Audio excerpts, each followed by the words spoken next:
Criminalization of Homelessness and Constructive Alternatives.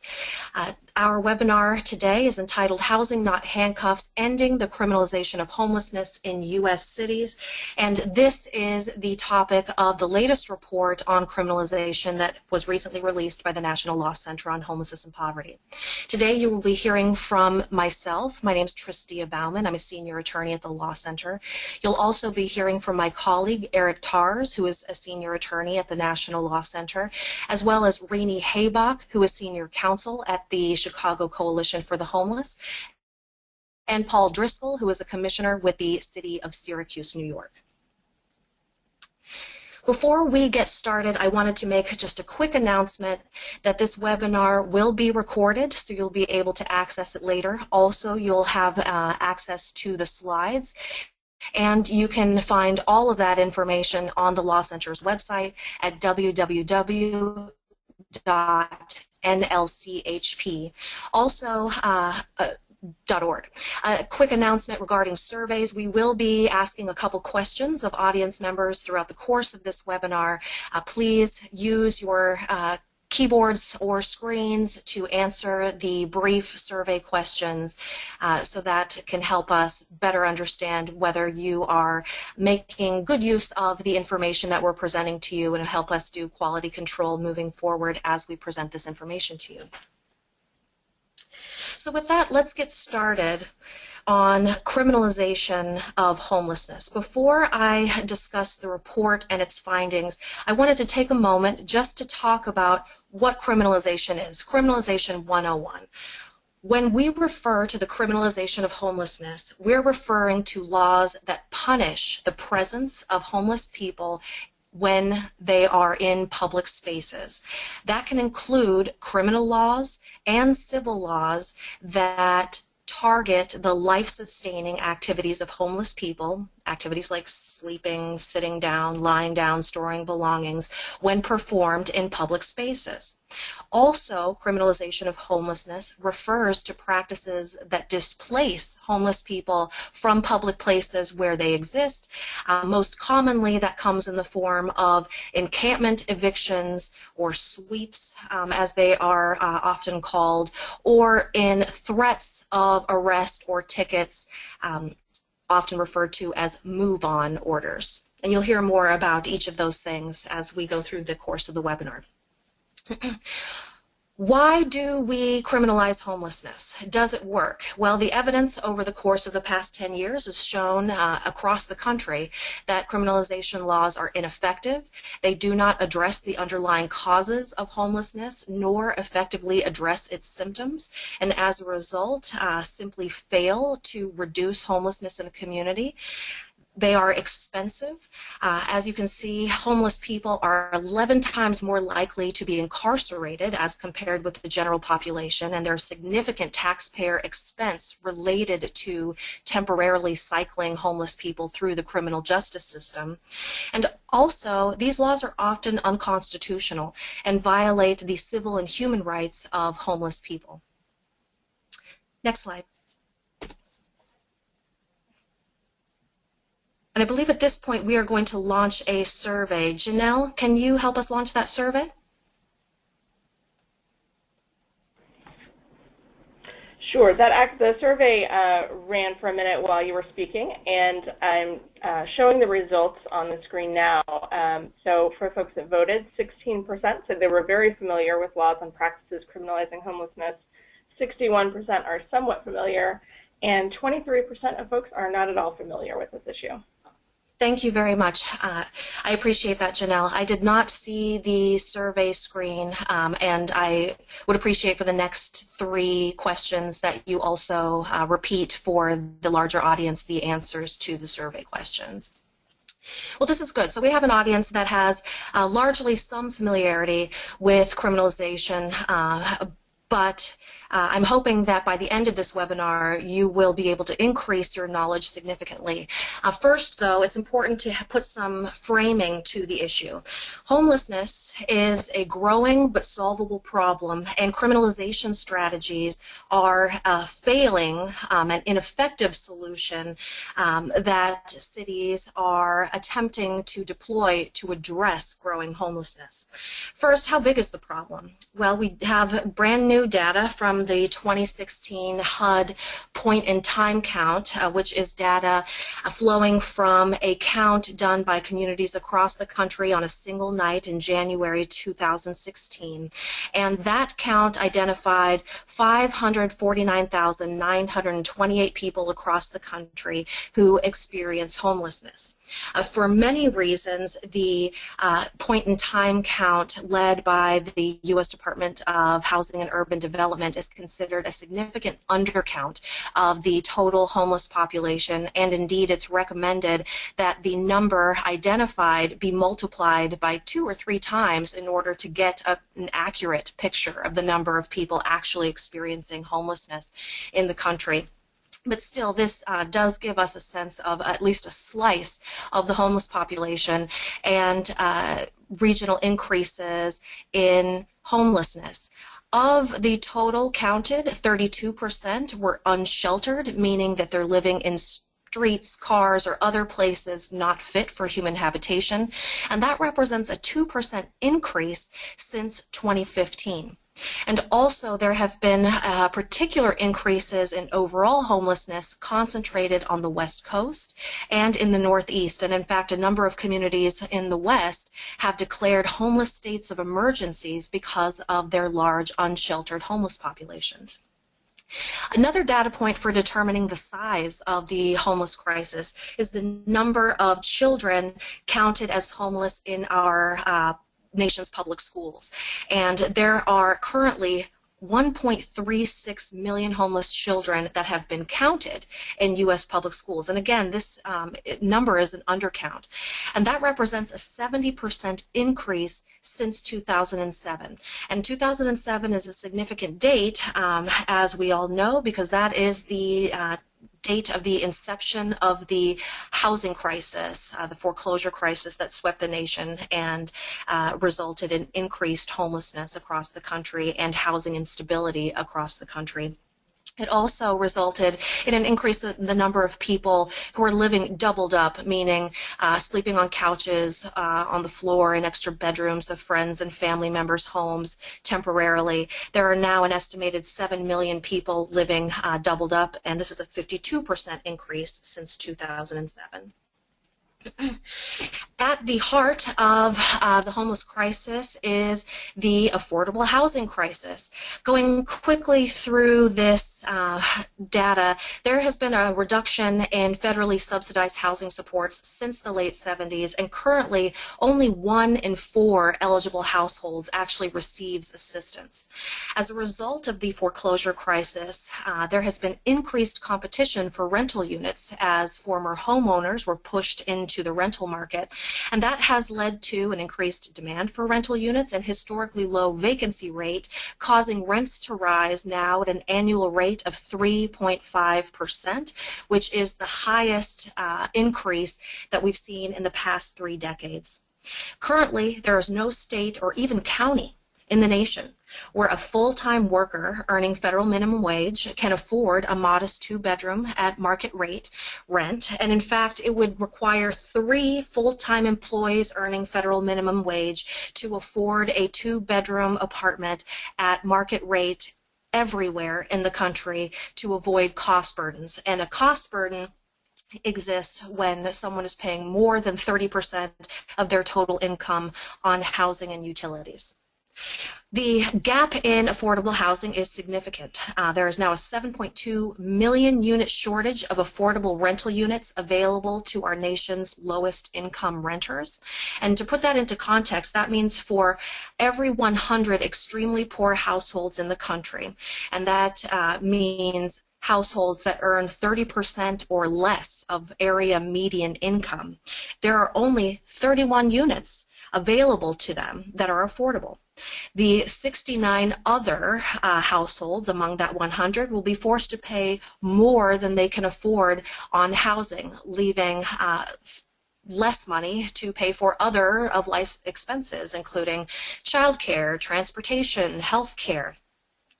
This has left millions of people unstably housed and vulnerable to homeless, and indeed we've seen increased attention paid to the millions of housed people who are merely one paycheck away from being homeless.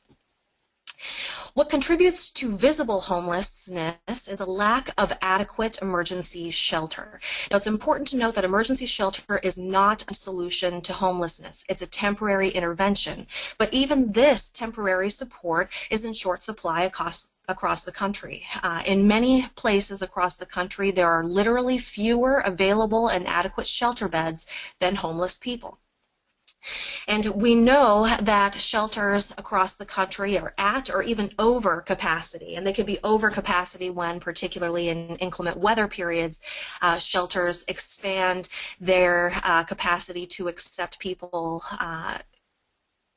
at rates that go beyond what they normally do, and in locations that are not suitable for full-time sheltering, for example, putting a cot down in the middle of a gymnasium, for example. In 2015, there was near 100% utilization rates of existing emergency beds, and since the foreclosure crisis began, emergency shelter beds have been utilized above 90% across the country. Even when a shelter bed is technically open, it may not be truly available to the homeless population that needs it. For example, there are gender restrictions that may prevent a homeless woman from being able to access a shelter that serves only homeless men. There may be age restrictions that prevents an unaccompanied homeless youth from being able to access a shelter that serves only adults. There may be use restrictions, for example, curfews, that would prevent someone who is employed and cannot enter the shelter by the time it is required to enter to be able to utilize that shelter bed on a given night. And also, there are shelters across the country that cost money for the use of a single night of shelter, and that may be beyond what homeless people can afford. In addition, shelter is not always a good or rational option.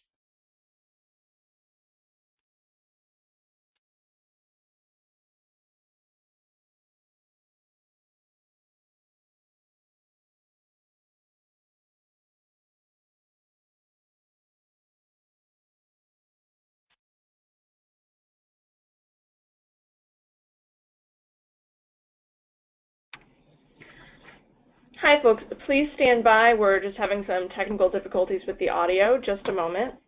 Sorry for the delay. This is Eric. I can pick up until we get Tristia back.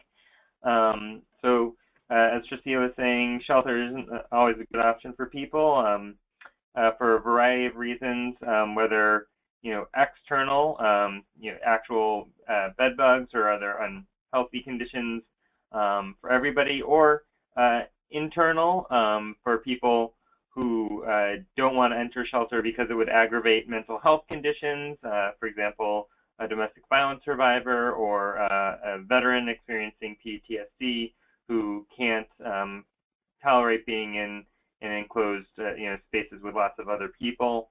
Also, many shelters require separation of couples into gender segregated areas or families.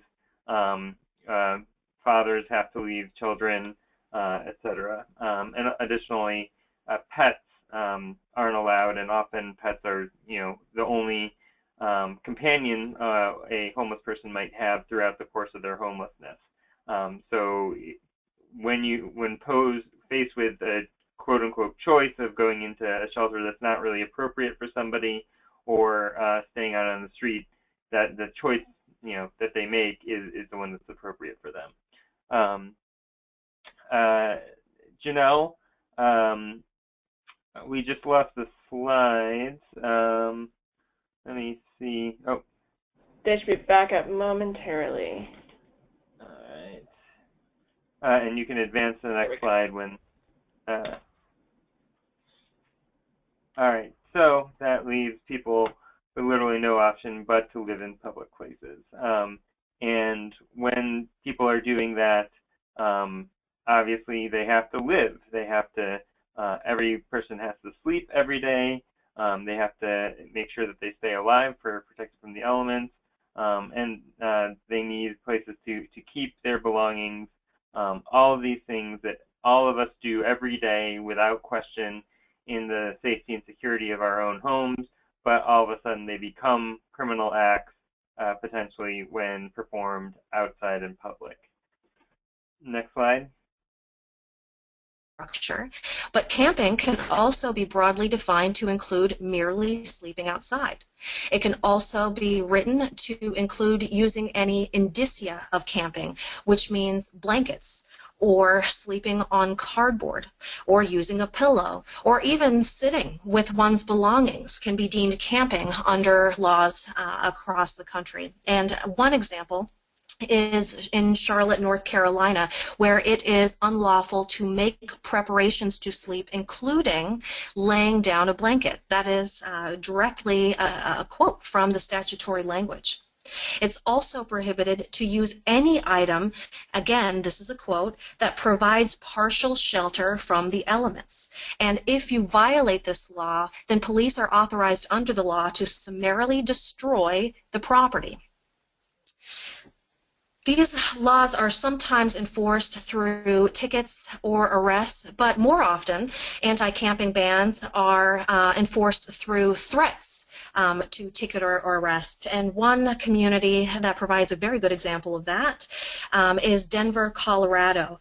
Whereas there have been very few actual tickets issued, the city has performed over 2,000 street checks just this year related to enforcement of its camping ban. And what this has resulted in is nearly 7,000 individuals and families being forced to dismantle their camps, even in the frigid winter months in Denver, Colorado. The enforcement of the anti-camping ban in Colorado has created significant concern among homeless people and their advocates in the city. It has resulted in demonstrations where folks in the community are sleeping out in protest of enforcement of the camping ban.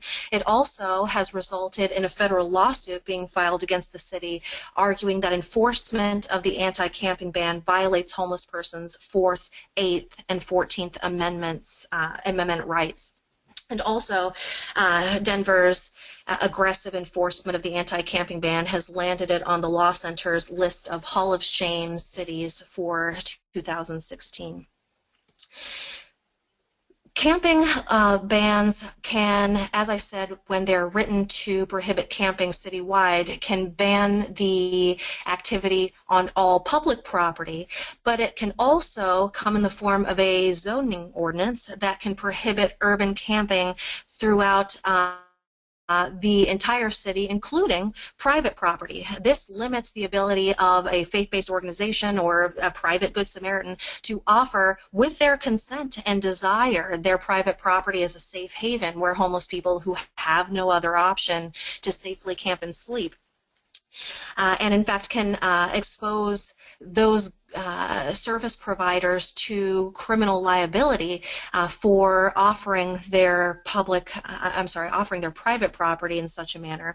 And in this way, such camping bans can create no homeless zones, which leave homeless people in those cities with a few stark realities. One, they must sleep every day, and so they would be under constant threat of arrest anytime that they have to lay their head. They are encouraged then to hide from public view and perhaps go to places that are dangerous or that are illegal for them to enter into, for example, abandoned buildings that are privately owned. Also, it can push people out of entire communities, which may be the desire of and the intent of enforcement of the law, but it results in pushing homeless people into neighboring communities, which can result in a race to the bottom whereby all communities in a given region are trying to make hostile their laws addressing homelessness so that homeless people are forced over to the next town. Sleeping in public is another category of law that has been tracked by the Law Center since 2006. This is not as common as the anti-camping bans. 18% of cities prohibit sleeping in public citywide, which is a 31% increase since 2006. And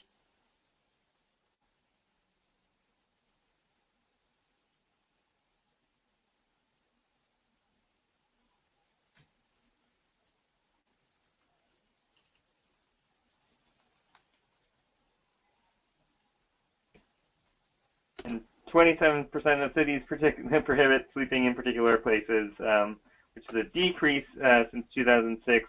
But again, because many cities have increased the citywide bans, that's where we see that gap more than overtaken.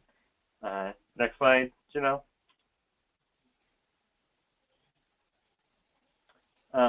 So these laws can prohibit sleeping both day and night.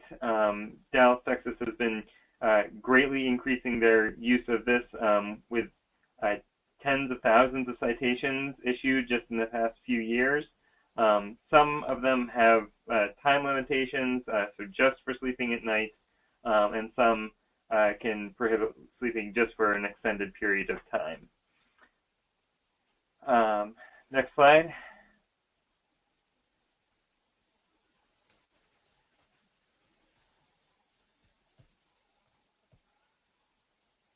Christy, are you there? I am. Hello. I apologize for the technical difficulties. I did not realize that I had fallen off. Thank you very much to Eric Tars for taking over. I am not able to currently control the slides, but I hope people are able to hear me. You're back on, Tristia, I think. We're on the sitting and lying down slide. Can you hear me? Yep, go ahead. Thank you very much. Again, apologies for the technical difficulties. I apparently fell off, but thanks to Eric Tars for stepping in to pick up the ball. So we'll keep going with sitting and lying down. 47% of cities prohibit sitting and lying down in public, and this represents a 52% increase over the past 10 years. These laws can be written to prohibit the activities of sitting and lying down explicitly. An example is the sit-lie ban that exists in Honolulu, Hawaii. Even though Honolulu has the highest rate of homelessness per capita, it has aggressively enforced its ban on sitting and lying down in the Honolulu area, particularly in the tourist areas, and has issued a whopping 16,215 warnings and over 500 written summonses since the law was enacted in late 2014. In addition to what are called sit-lie bans, that prohibit those two activities explicitly, sit and lie bans can come in the form of obstruction laws that also can be facially neutral but disproportionately enforced against homeless people. These laws are often passed under the false assumption that prohibiting these activities will force homeless people out of the commercial districts or tourist areas where they had historically been found, and thus improve the economic activity within that business district or tourist area. One study done of a sit-lie ban proposed in Berkeley, California, however, and this was a study done by the University of California, Berkeley's Law School, found that there was in fact no impact on economic activity, and instead, the only costs associated with enforcement and implementation were borne by the taxpayer to the detriment of all. Janelle, can you move to the next slide? I don't seem to have control. Thank you very much. Loitering, loafing, and vagrancy laws are also very common. 32% prohibit loitering, loafing, and vagrancy citywide. This has been an 88% increase since 2006, and 54% prohibit those activities when performed in particular public places. This is a 14% increase since 2006. Loitering laws are also very broadly defined and can include activities that invite discriminatory and arbitrary enforcement because it is unclear precisely what is being civilly or criminally punished. In Burlington, Vermont, for example, it is unlawful to remain idle in essentially one location. But there is no time limitation that is included in the law. There's also a prohibition on walking about aimlessly, but there's no additional information that can help inform what activity is actually prohibited or not. And as a result, police officers are required to make individualized determinations as to when the law has been broken. And often what this amounts to is complaints from the larger public about the presence of a homeless person in a given area being the standard for when this law has been violated. Similarly, in Newport, Rhode Island, it is prohibited to hang around. Again, this is a quote from the statutory language, and this type of vague prohibition is, although perhaps facially neutral, is discriminatorily enforced against homeless people that have no option but to be present and therefore hang around in public places. Next slide, please.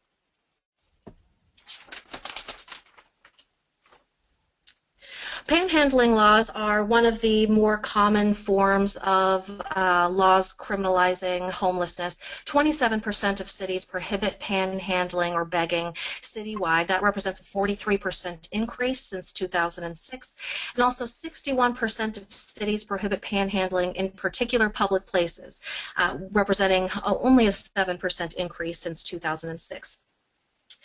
Panhandling bans are enforced against all people who are panhandling, and it's true that not all people who are panhandling are homeless. But homeless people do engage in panhandling sometimes because it is the only available means for obtaining the cash that's necessary to purchase items that are not provided through even robust homeless service systems, like, for example, soap, socks, medication, or food.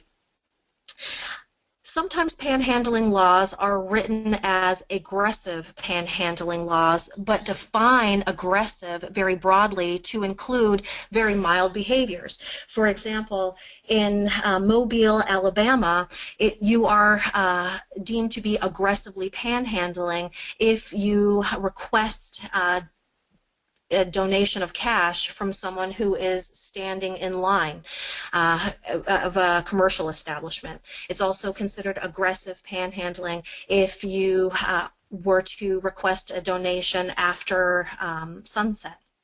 No matter how mildly the request is made, it still can run afoul of an aggressive panhandling law. Also, common forms of panhandling laws refer to or restrict how and where that action is performed. In Raleigh, North Carolina, for example, it's required that you obtain a permit to beg, and permits are only provided to people who can furnish photo identification. This can be particularly problematic for homeless people who are often lose their photo identification pursuant to sweeps where their property is destroyed, lose it for lack of safe and secure locations where they can store their belongings, lose it pursuant to arrests for being present in public places when their belongings, rather than being stored at the jail as is protocol, are instead trashed on site. And there are other restrictions related to panhandling bans with Springfield, Illinois providing a great example of two of them. Springfield initially enacted a law that restricted vocal requests for immediate donations of cash, allowing only someone to hold a sign or to request in writing that someone provide them with their extra coins. That case that law was challenged in a case assisted by the Law Center, Latham and Watkins, and local counsel, and resulted in a positive decision striking down that ban on vocal requests as violative of the First Amendment. But since that time, Springfield, Illinois has enacted a new law that permits vocal requests, but does not permit them if knowingly made within a 5 feet restricted zone of a passerby, creating something of a panhandling buffer zone around anyone who may be moving through the city. Next slide, please. Living in vehicles is the category where we have seen the most explosive growth over the past 10 years. 39% of cities prohibit living in vehicles, and this represents a 143% increase since 2006, which is the most dramatic increase of all categories that we have measured in that time. The effect of laws restricting living in vehicles is to prevent someone from using their last asset that can provide some shelter from the elements from using their private property in that way. This can be particularly problematic for folks who are living in vehicles that are newly homeless, which is common, and who may not have familiarity with the homeless service infrastructure. It also can be particularly problematic for families who may choose to live in their vehicles as opposed to attempting to enter in neighboring shelters that, pursuant to their rules, may split up the family. So it can be a mechanism by which families attempt to stay together and temporarily avoid having to sleep outside on the streets, where it may similarly be unlawful to be present at night.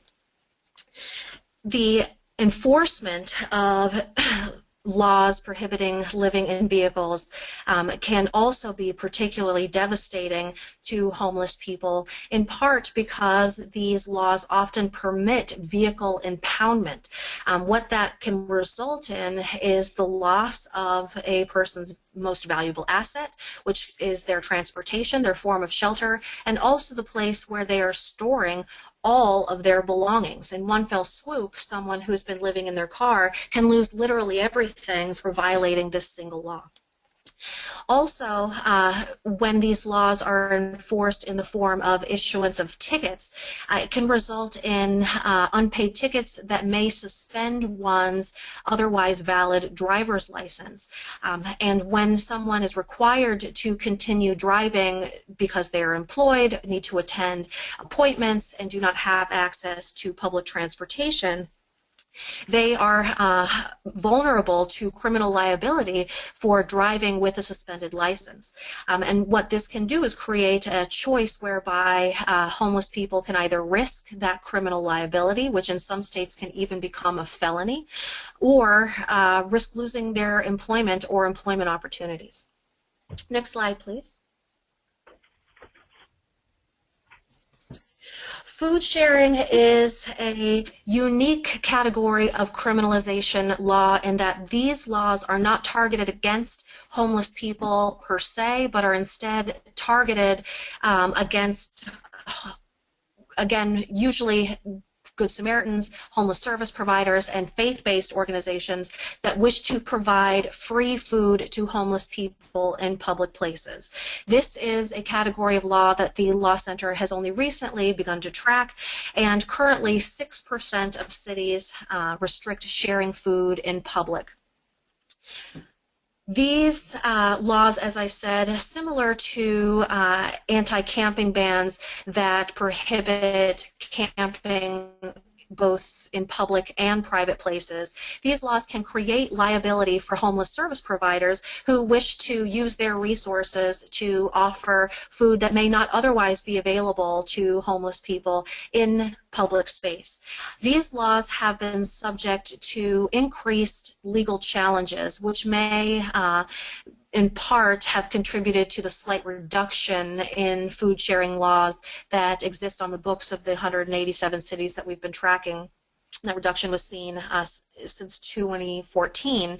And since that time, there have been legal challenges under state-level Religious Freedom Restoration Act laws, First Amendment religious expression arguments, as well as unconstitutional restraints on expressive conduct have been filed and or successfully argued in U.S. courts across the country. And I'll just make a note here that the Law Center is going to be updating our criminalization legal advocacy manual, which will include more detailed information about the ways that criminalization ordinances run afoul of civil and human rights protections of homeless people, and will also include a case summaries section with all cases that have interpreted the constitutionality of the various categories of laws that we've been discussing over the course of this webinar. And that advocacy manual is due out in the first quarter of 2017 from the Law Center, so be on the lookout for that. Next slide, please. Beyond the categories of conduct that the Law Center has been tracking related to the 187 cities, we also noted other problematic criminalization laws and practices, including laws that are particularly harmful or apply only to homeless youth. Homeless youth are subject to all of the same criminalization laws that we have already discussed on this webinar.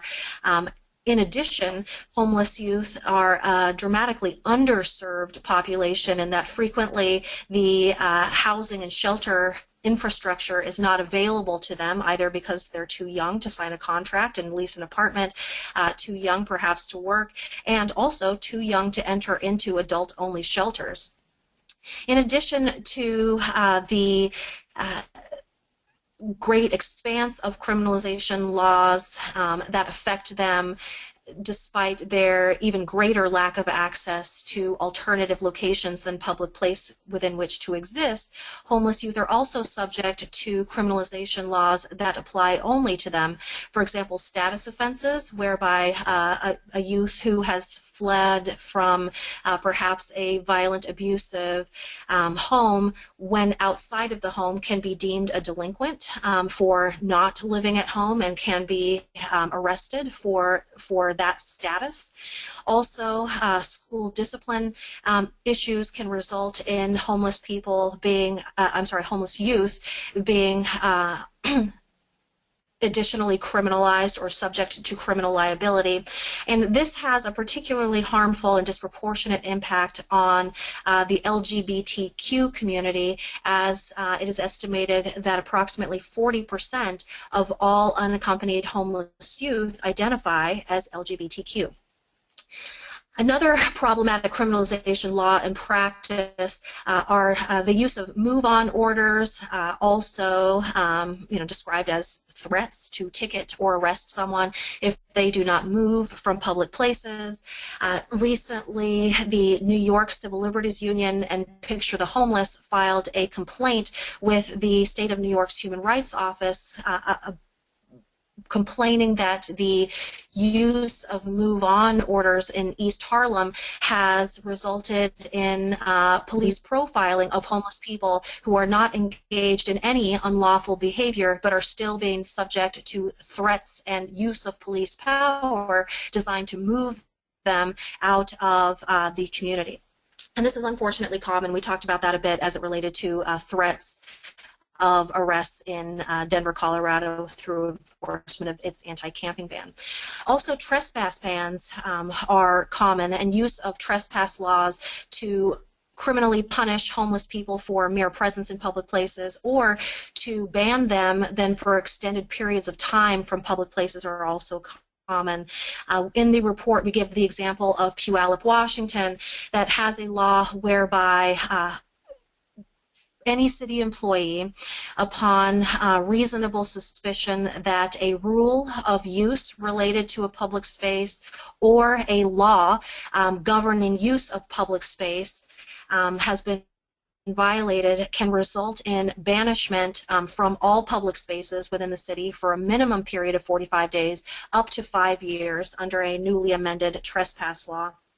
And given the lack of any year-long shelter in the city of Puyallup and the high number of homeless people who have nowhere to go despite the existence of laws that criminally punish camping, sitting, and lying down in large swaths of the city, homeless people in that community will inevitably run afoul of those laws and therefore run afoul of the trespass ban, which can carry not only a period of exclusion but also more significant criminal penalties than any of the underlying ordinances that criminalize homelessness.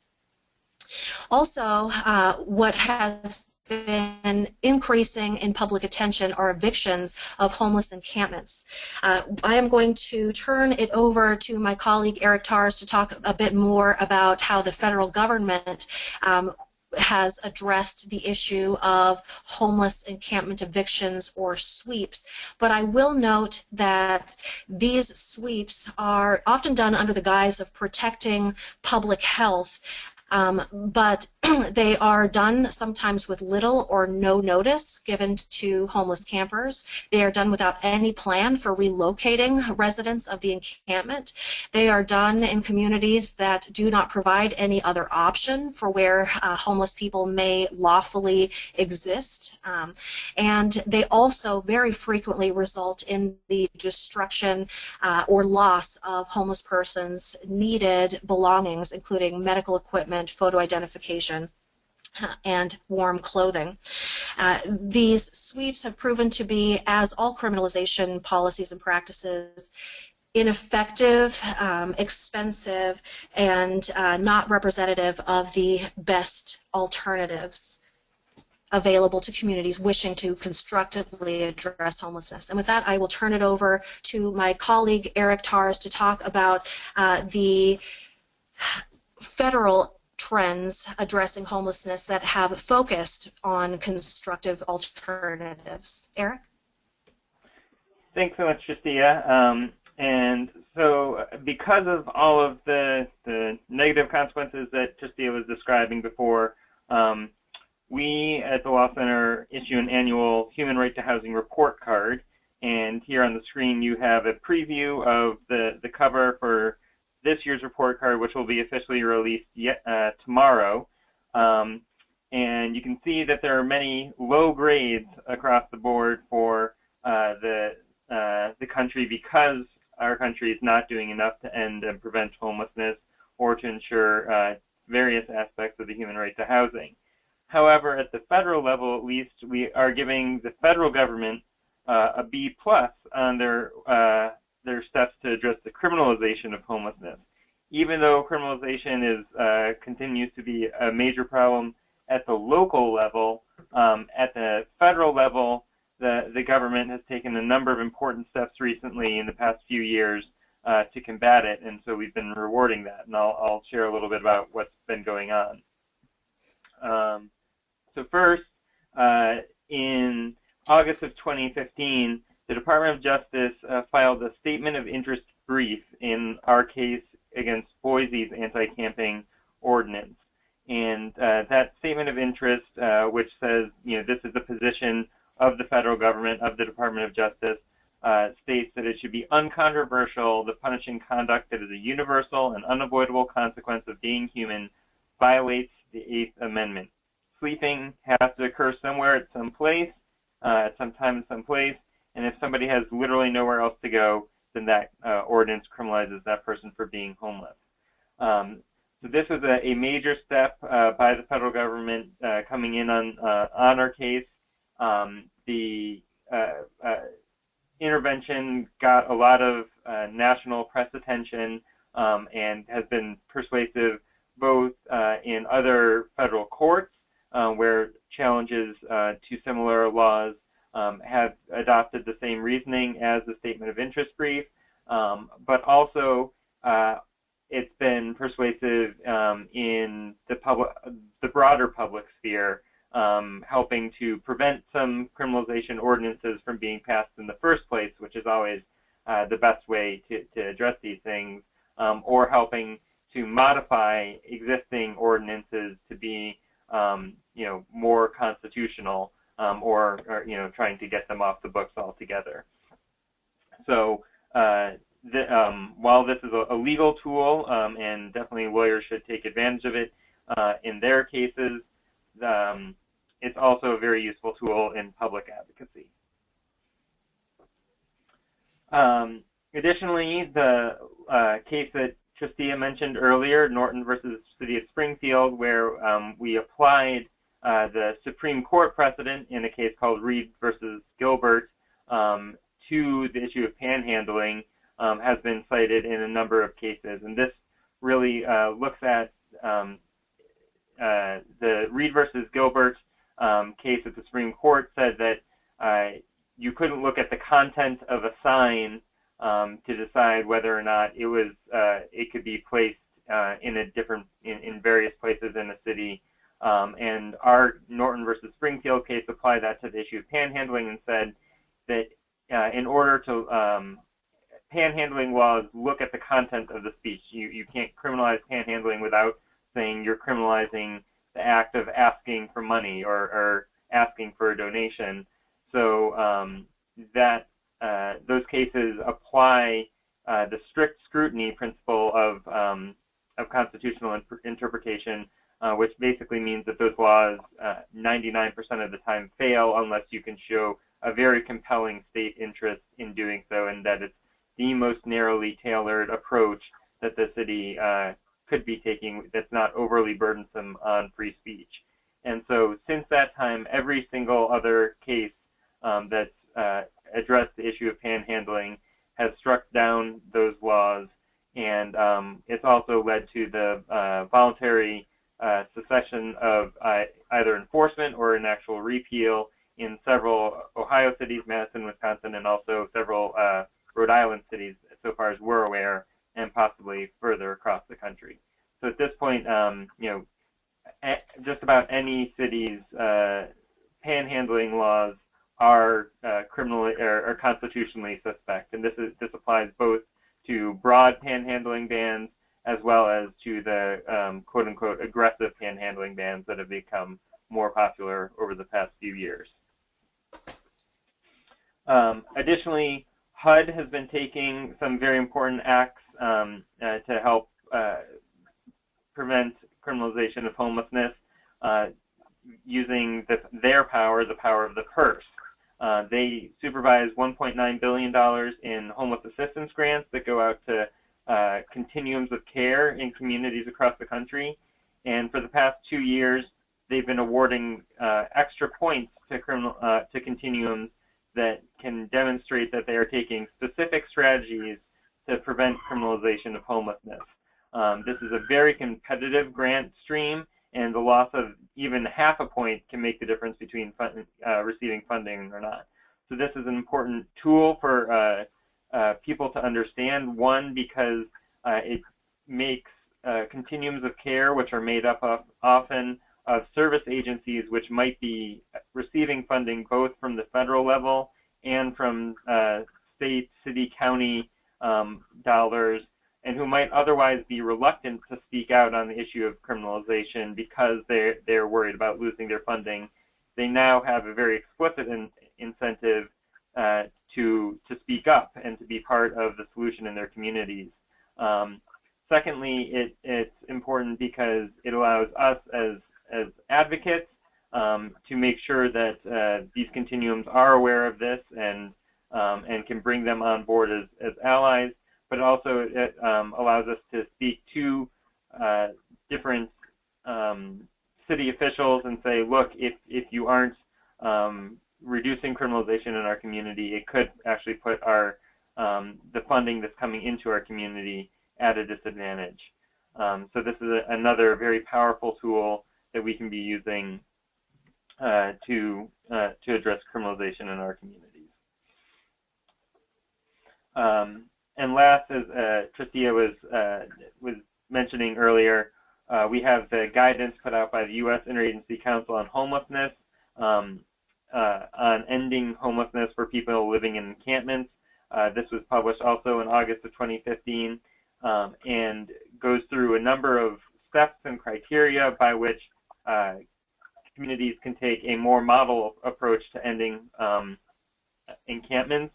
It notes very strongly that forced dispersal of encampments is never an appropriate solution to ending homelessness, to ending the encampment, that encampments should rather be, the need for the encampment should be addressed by ensuring that every person there has access to appropriate, adequate housing, so that rather than shifting the camp around from one place to another and using community resources poorly to do that, that they are able to permanently end the encampment by making sure that people don't need to be living outside any further. And so it lists a number of great strategies for making sure that you are adequately prepared and have the buy-in of all of the stakeholders in the community who need to be engaged, including and especially the input and access to leaders in the encampment and the people who are actually experiencing homelessness, and making sure that all of the stakeholders involved are able to collaborate, are able to work with each other collectively towards this end, and then really focusing on outreach ahead of time, making sure that you can meet people where they are at in order to get them into housing, and not have anybody who's being forced into a situation that isn't appropriate for them. And often that means creating very low barrier pathways into permanent housing. So with that, I will turn it back over to Janelle to get Rini on the line to help us hear about how she has been able to use this Interagency Council on Homelessness guidance in practice in the city of Chicago. Hello, Janelle, everybody. Rini? Hi, Rini. We can hear you. Go ahead. Okay, good. So thank you to Tristia and Eric, and I'm very glad to be speaking to so many. I think there are 147 people participating. We love the United States Interagency Council for the Homeless guidance. We love it. We love the title, Ending Homelessness for People Living in Encampments. It's about the people. It's not about the needs of the government to, clean up a neighborhood. So right away, for us, this was a useful tool. We have had a multi-year struggle in Chicago that involves principally a rather well-to-do gentrifying section of town on the north side referred to as Uptown. We've had an encampment there that grows and shrinks between 50 to 100 people. And in the past 18 months, in part deliberately and in part simply because people on the street are creative, many, many tents have been utilized by persons in the encampments. The encampments stretch principally under some viaduct areas for our Lakeshore Drive and then along the parks there. And they become very visible as a result of the tents, very pronounced.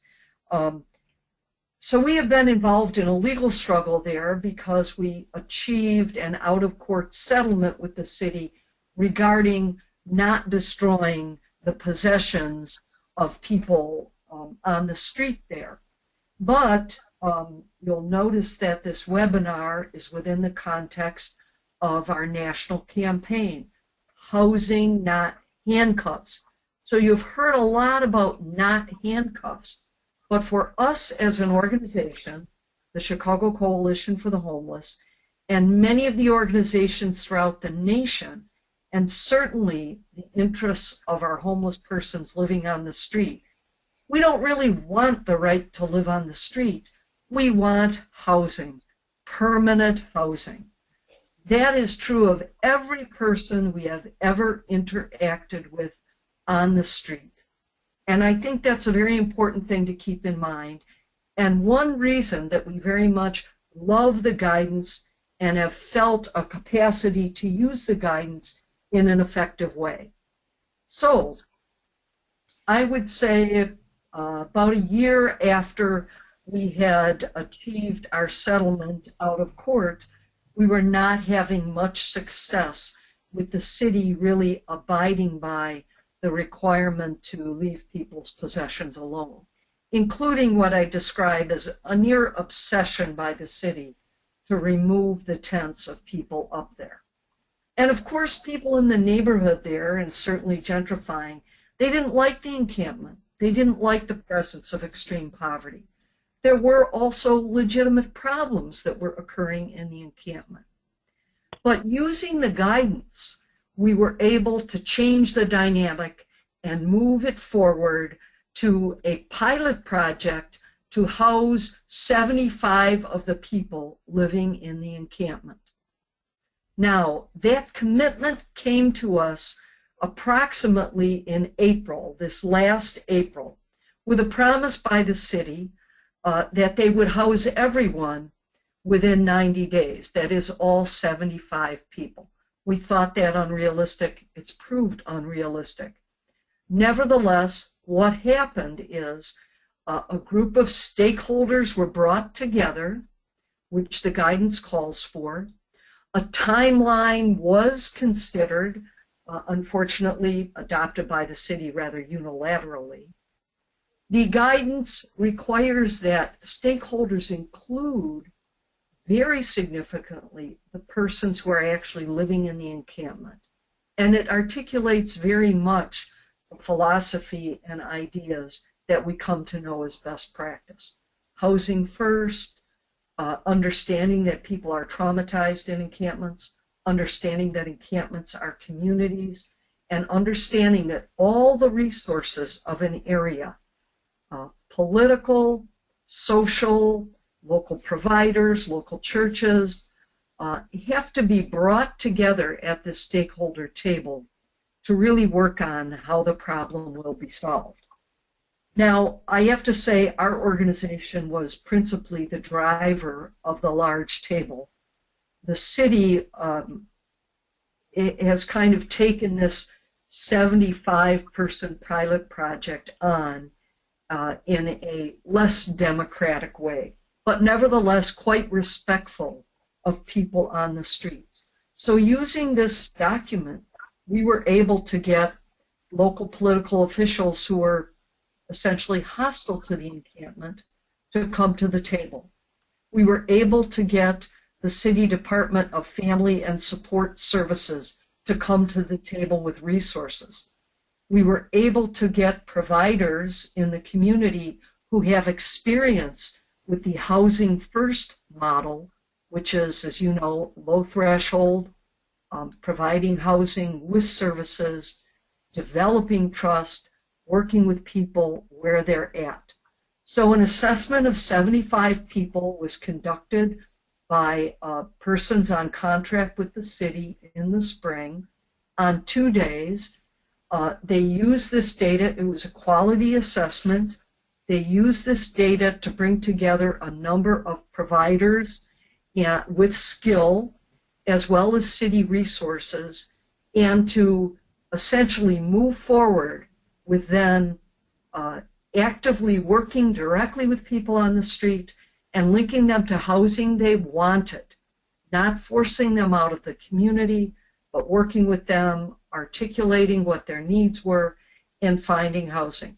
Right now, we have 43 people who are in some form of housing that we would describe as permanent, though 4 of those units are bridge units. We have 16 other people who are regarded by the city as no longer active, 4 of whom are incarcerated, and we're looking at why they're incarcerated. And some have just disappeared and moved or found housing on their own. So the city has officially pronounced the pilot as over November 30th. And now, again using the guidance, we are negotiating with them about, utilizing those 16 spots that aren't taken for persons who are still in the encampment. So to us, it's been a great media vehicle. It's been a great democratic tool, a respectful tool to work with even hostile elements in the community. And we got the city to put some muscle in it because they don't like the encampments. So we think we've used it very successfully, and I hope others can think of ways to use it as well.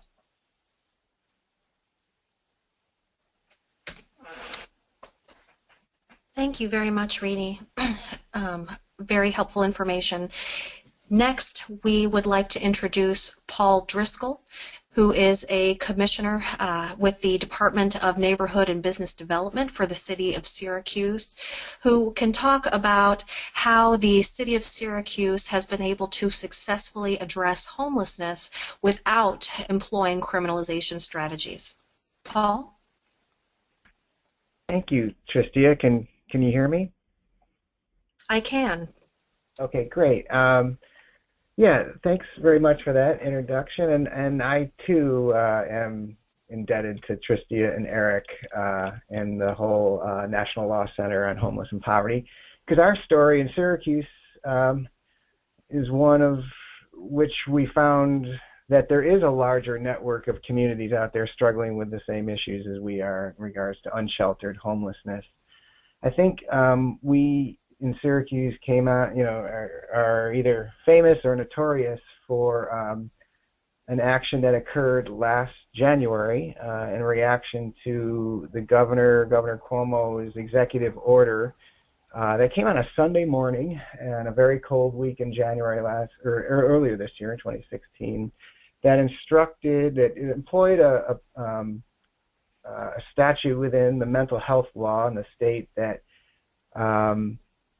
called upon local law enforcement to forcibly remove unsheltered homeless people from the elements and bring them into shelter, which one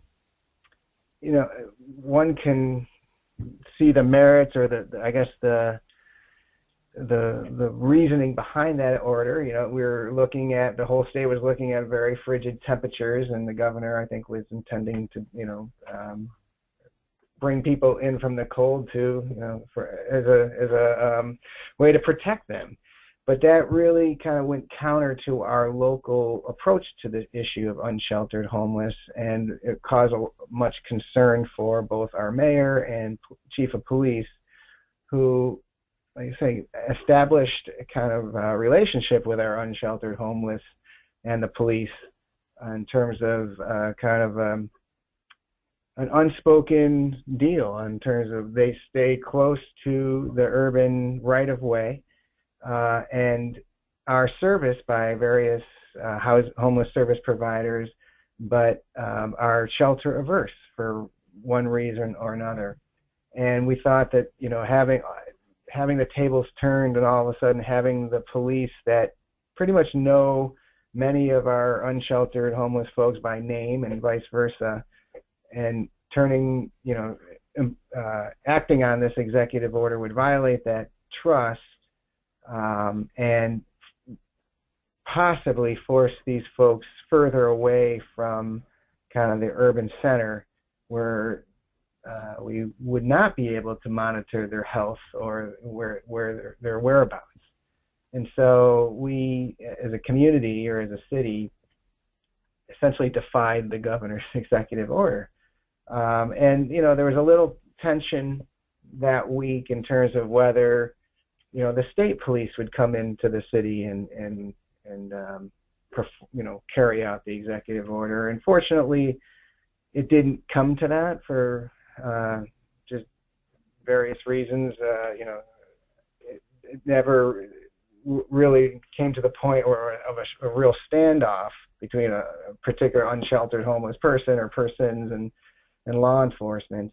But it really raised the issue here of how we deal with this issue in Syracuse, and again brought us into the network that Eric and Tristia are running in terms of what this is not an uncommon issue, and it's another example, really, the executive order of the criminalization of homelessness, as well intentioned as the order is or was. It still is not the right approach, and we feel validated, like I said, through this working with the National Law Center on Homelessness and Poverty. And we also, just looking at our homeless numbers in general for the last couple of years, we're very proud of the network that we have in place, of which our street outreach is one of them. But we've really reduced the number of folks in shelter over the last 3 years, from about over 600 beds filled a night to less than 400 beds filled a night. And that's primarily due to, like I said, these policies and procedures that we are now better coordinated through our continuum of care system here. And one of those is, and I heard it mentioned here, housing first, lowering the threshold on getting into shelters and not putting up barriers for that. And our rapid relocating processes where social workers are assigned to each homeless shelter with the aim of finding permanent and sometimes permanent supportive housing immediately for new shelter arrivals, which we found has been very effective in keeping the shelter population low and finding folks adequate permanent housing. And again, I think this all came full circle later this year when the governor Cuomo really put forth his emphasis on a real need in Syracuse, and that is the creation and maintenance of permanent supportive housing scattered throughout the city, as really the final leg of the process, from unsheltered homeless to getting them to shelter to maybe temporary housing, but permanent supportive housing is kind of the goal at the end of this whole continuum to keep people from losing their homes. So it was like I said, we've learned a lot as a city over the last year, even though our continuum has been working together better over the last several years. But I think when issues like this come up, when you have a well-organized continuum headed by a permanent kind of employee that both the mayor and the county executive and the chief of police can all kind of work with on a regular, steady basis, it provides some continuity and a way to address these kind of on-the-fly issues that come our way. So we're continuing to learn here. We this year also joined the First Lady's effort to end veteran homelessness, and we've achieved functional zero here in our community. We're very proud of that, and we'll continue to work with Eric and Tristia and in the National Law Center to learn from other cities.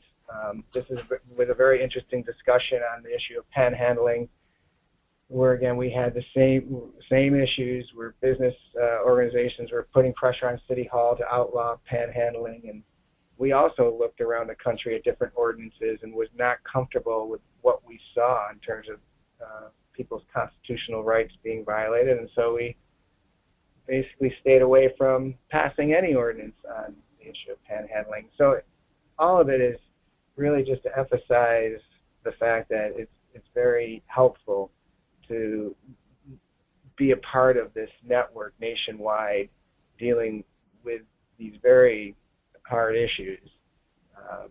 And sometimes we feel validated, and sometimes we need to go and seek assistance, you know, in terms of best practices elsewhere. So I really appreciate, you know, this webinar and these efforts, and the National Law Center in general for providing a template of sorts, or a forum to discuss these issues. Thank you very much, Paul. We appreciate your participation. Sure. And Janelle, I will turn it over to you now to complete the survey questions. Great, thanks, Tristia. So if everyone can just take a look at the poll that should be visible on your screen right now. What we would like to find out from you is, did you find the information presented today helpful to your understanding of laws and practices that criminalize homelessness? So the options for the answer are yes, you found it very helpful, yes, you found it somewhat helpful, or no, you did not find this information helpful. And it looks like about half the audience has voted already, so I will just give folks a few more seconds. If you haven't voted yet, you can vote just by clicking directly on the poll that's on your screen right now. And we'll just give folks just another minute.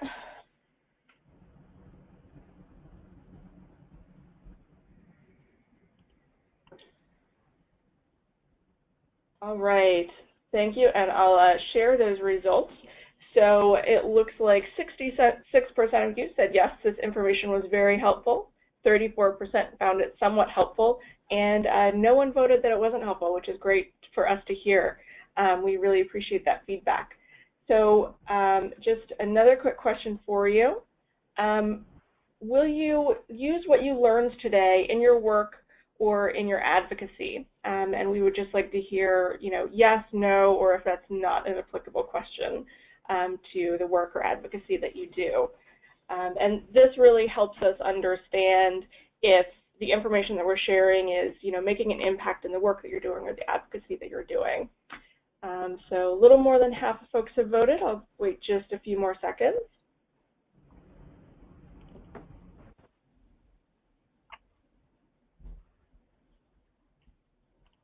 Great. And I'll just share those results with you. 90% of you said yes, you will use this in your work or in your advocacy, and 10% said not applicable. So that's really great to hear that this information that we're sharing is actually going to be put to use.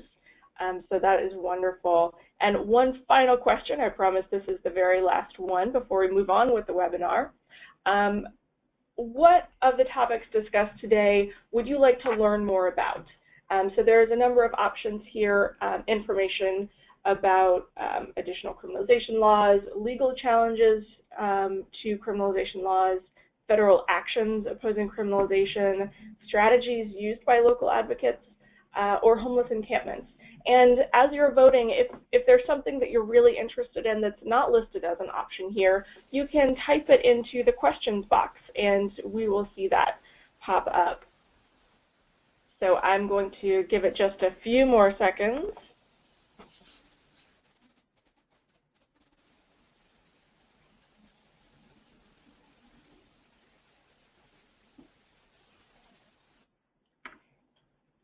Great. And let me share these results with you. So it looks like the biggest winner here that folks want to hear more about are strategies used by local advocates related to combating criminalization. So we will keep that information in mind. All the other options there had quite a few votes, and if you type something into the question comment box, we will see that later as well. So thanks everyone for participating in those polls, and I will pass it back over to Tristia to continue. Thank you. So we're on the final slide. I do want to mention, as every listener here has gathered, we've had a number of technical difficulties that have interfered with our ability to present the information via audio in the best way possible. So we will upload the slides and the video next week, and we will work between now and then to fix some of the technical problems that impaired the audio quality of this webinar. But in the interim period, there are actions that you can take now to help end homelessness. As was mentioned by our two guest speakers, there was a lot of focus in the webinar on the problem of criminalization, and our next webinar will focus on the solutions to homelessness and alternatives to criminalization. That's going to be held next Tuesday, December 13th at 2 p.m. Eastern Time, 11 a.m. Pacific Time, and information about how to register is available at the link that you see on the right. And also, you can join our Housing Not Handcuffs campaign. You can find that website at www.housingnothandcuffs.org. That is a national campaign launched November 15th, designed to end the criminalization of homelessness and move communities toward constructive housing solutions that work. That website will have a number of tools uploaded to it, but now what you can do is endorse the campaign. You can read the statement of principles, and also in your social media networks you can advertise the campaign and tweet the hashtag HNHNow on all of your housing and homelessness related tweets to help generate the word that criminalization is a losing strategy and there are better solutions, which we will discuss in more detail next Tuesday, December 13th. Next slide, please.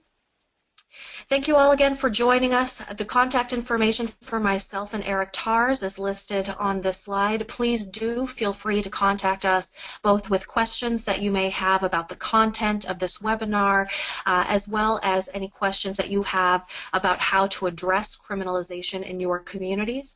If there's anyone listening to this webinar who has stories or strategies that they would like to share with the larger community across the country who's working on these issues, please do contact us with that information as well, because we always want to hear from you. Thank you very much, and we hope to see you next Tuesday.